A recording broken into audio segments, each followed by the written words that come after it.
One month, I made over $37,000 in sales commissions, and just a few months later, I was struggling to pay rent. Welcome to high ticket sales, where you can be a king one month and you could be broke the next. And in this video, I'm breaking down the raw, unfiltered truth about the good, the bad, and the ugly side of high ticket remote sales. No sugarcoating, no fake guru BS, just real things from someone who's lived it. By the way, my name is Kyle. I've closed over $5 million and counting in cash collected, not contracts that never get paid. And also I've managed 3 sales teams. All 3 teams hit records on records on records, like another one. And I'm not saying all that to brag. Okay, maybe a little bit. Bruh. But mainly to let you know that this is coming from someone who's been there and done that. So let's start with why you're probably interested in high ticket remote sales in the first place. Money. Money, money, money, money. It's true. Some of the highest paid people in the world are sales reps. In fact, I've seen many businesses where the top earning sales reps earn more than anyone in the entire company, including business owners. And when I was brand new to sales, I remember hopping on a Zoom with a 20-year-old who was broke just months before, but after getting into high ticket sales, he started making over $20,000 a month. And at that time, I was broke, watching this 20-year-old flex his watch, flex his bank account, flex his sky-rise apartment. And I was thinking to myself, I need to get some of that internet money. And within a few months, I multiplied my income, moved into a sky-rise apartment, and I haven't looked back since. But it didn't take long to realize that some of these sales opportunities had some issues. First off, some of the offers out there are totally garbage, and there's even some that are straight up scams. And when I was new to sales, my sales friends and I would have this joke that we called the internet gauntlet. The internet gauntlet is essentially a circus where people are selling total garbage and people are just burning money left and right. And you have sales guys selling sales training to other sales reps. You have marketers marketing to other marketers on how to market. Pleasure to see you again, Rod Green from marketing. And this is not a joke. There's tons of guys like this out there. You have coaches coaching coaches on how to coach other coaches on how to become coaches. It is a circus. And you have newbies getting slaughtered, spending their last dollar trying to get rich only to never see it come back. So if you find yourself in one of these ridiculous opportunities that isn't actually helping people, get out as soon as possible. Because if you don't, the cost of the guilt is going to be bigger than any amount of commissions you can make from it. On the flip side, there are opportunities that truly help people as well, and we'll get more into that in a bit. But first, let's address what it's really like working in a commission-only position. Basically, you are either a king or you are sleeping on someone's couch, and there's really not that much in between. One week you can make 5,000, 10,000 or more, and the next week you can make absolutely nothing. And even if you make more than you've ever made one month, if you hit a cold streak that lasts long enough, you might find yourself having a tough time figuring out how to pay your rent. I've been there. But as the great Alex Ramosi says, sales is volatile, but it's not risky. Over the course of a year, you might make 100,000, 200,000, or well more than that. But just because you make $10,000 one week doesn't mean that you're going to make any money the next week. So to not flip up and down like you're on a roller coaster, here's some things that help a ton. Number 1, save some freaking money. Number 2, invest some freaking money. But don't invest in risky stuff like I did when I made over $250,000 in commissions and then lost $70,000 on crypto and Forex crap. Number 3, focus on daily actions, calls, follow-ups, DMs, multiple times more than you're focusing on paychecks and results. The more focused you are on the actions you can take to create better results, the more money you're going to make and the less stressed you're going to be. This turns you into a true sales professional and prevents the people around you from telling you to get a real job. Also, you need to be prepared for this next tough truth about sales.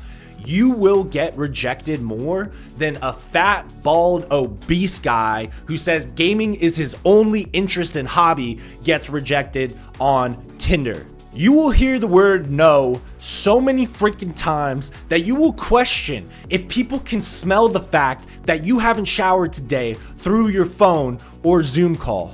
And then you have the ready to go prospects, the ones that say they can't wait to get started. And then when it comes time to collect their payment, you realize that ghosts are real because they vanish and you never hear from them again and they block your number. But if you take it personally, you will lose your mind and you will eventually quit. But here's the reality. The only people I've seen not succeed in sales are the ones who quit. Rejection is not failure. It is a step forward, and it's like lifting weights, except instead of getting the pump and feeling the burn, it feels more like getting punched in the gut. And yeah, this is why you see millionaire sales guys with caffeine addictions and nicotine addictions. And this is because they are not quitters. And I'm not telling you to get addicted to things, okay? Addictions are bad, okay? But no matter how many times you metaphorically get punched in the gut, the next yes has the potential to turn it all around. So yeah, get rejected, laugh it off, and keep dialing. So you listen to me and you listen well. Are you behind on your credit card bills? Good, pick up the phone and start dialing.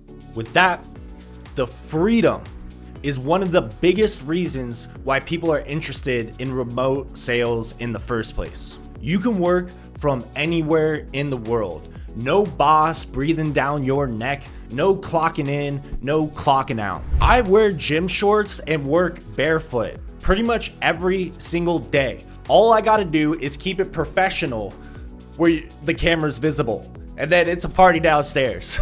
And if you've never closed a deal in pajamas, are you even in high ticket sales?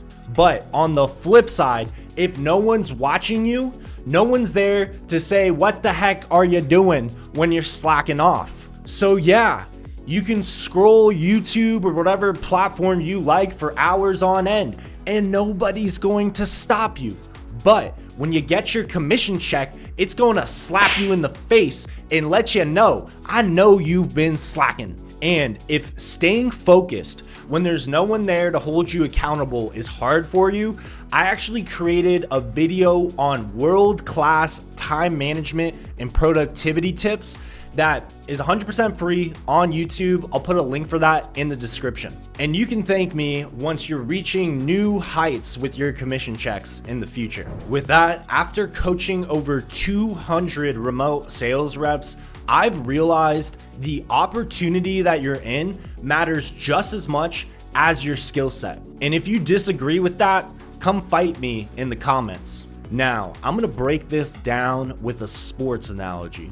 Luka Doncic is elite. He can drop 73 points in a game. He can lead the entire NBA in scoring, and he is an MVP level talent. But when he's on the Mavs, no MVPs, no championships. But now that he's on the Lakers, MVP incoming, rings on rings incoming. And just because the Lakers are the greatest team in all of sports and Luka is my favorite athlete doesn't mean that I'm biased. And if this statement makes you mad, it's because you know it's true.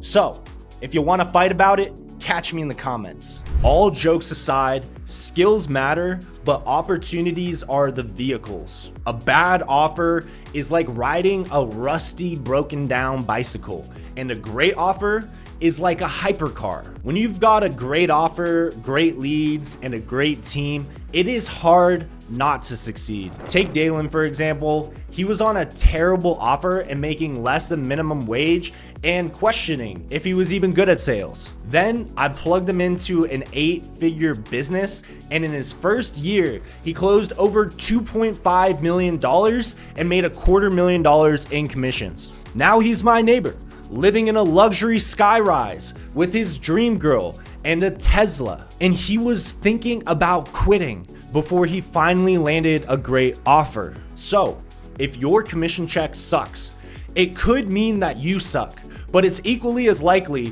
that the company you're in sucks and all you need is a better offer to make more than you've ever made before.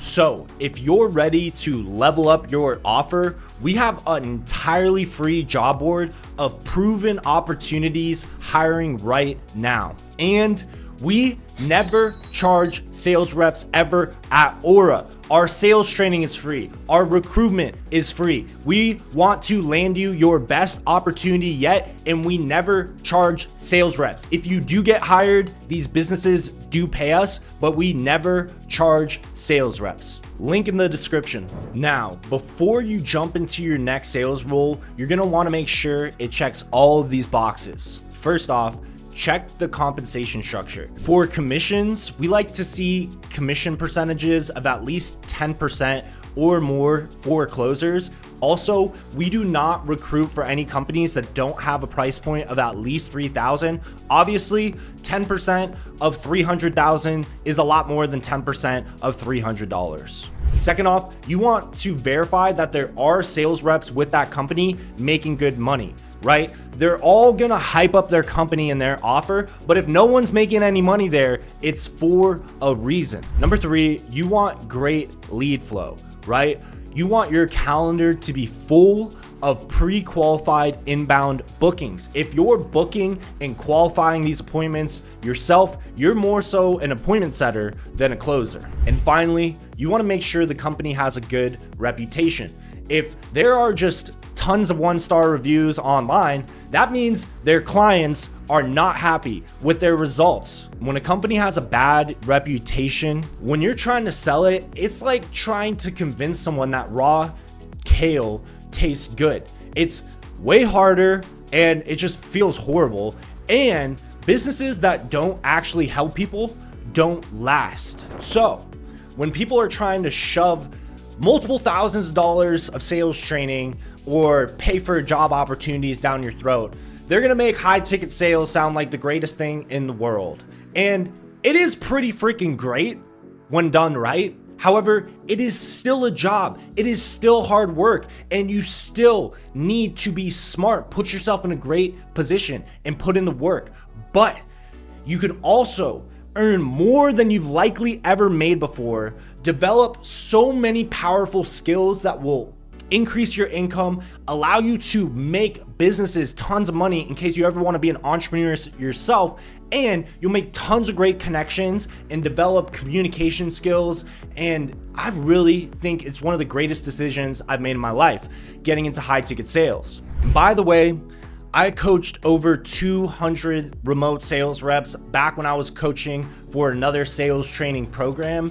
And now I'm literally giving away the same things that I've taught to other people. Many of them are now millionaires. So many of them, it just had such a big impact in their confidence, their communication skills. And I'm literally giving away all for free here on YouTube, all the best things I've ever learned, right? If you are interested in more content about how to improve communication, land better offers, anything like that, it's all here on YouTube, the free training playlist.